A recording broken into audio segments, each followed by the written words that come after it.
So walang duda nga po na umaapaw talaga ang kumpiyansa ng angas ng Pinas General Casimero na papataubin niya talaga ang binansagang halimaw ng Japan na si Naoya Inoue kapag nagtuo sila. Dahilan kung bakit hanggang ngayon ay hindi niya pa din sinusukuan ang 6 na taon niya ng pangarap na makalaban ang current pound for pound king ng boxing. At kahapon nga po sa live ni Cuadro Alas sa kanyang official Facebook account ay sinabi ng kanyang kapatid at trainer na si Coach Jason na magbabayad daw ng malaki ang ama ni Naoya Inoue na si Shingo Inoue kapag nakalaban nito si Casimero.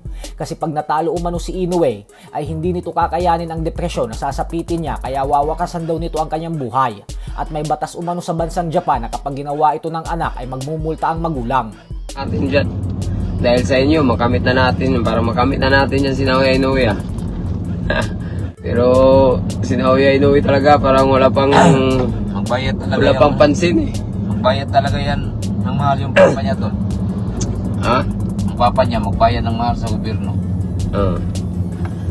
Kasi pag may nagpapakamatay doon sa Japan na yung mga pamilya yung magbabayad, Bakit? may penalty na doon.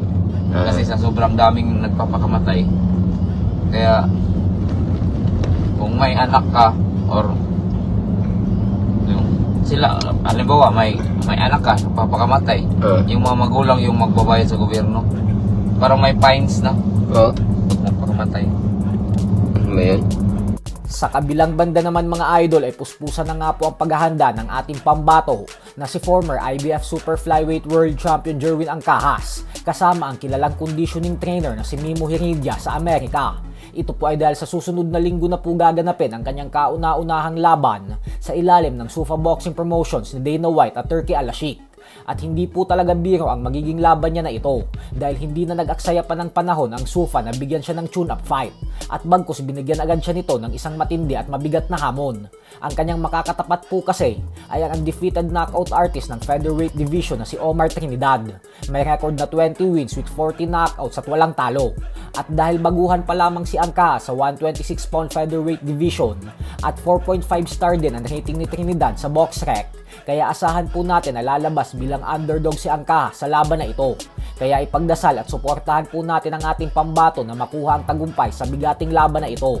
Si Angkahas po ang pangalawang Pinoy boxer na pumirma sa ilalim ng SUFA Boxing Promotions. Sumunod siya sa yapak ni Mark Magnifico Magsayo na siyang isa ngayon sa pinagmamalaki ng nasabing promotion sa lineup nila sa 135-pound lightweight division. Samantala, wag din po natin kakalimutan na ngayong linggo na din ang laban ni Eman Bacosa kontra kay Rodelyn Perez kung saan paglalabanan nila ang bakanteng Philippine lightweight belt.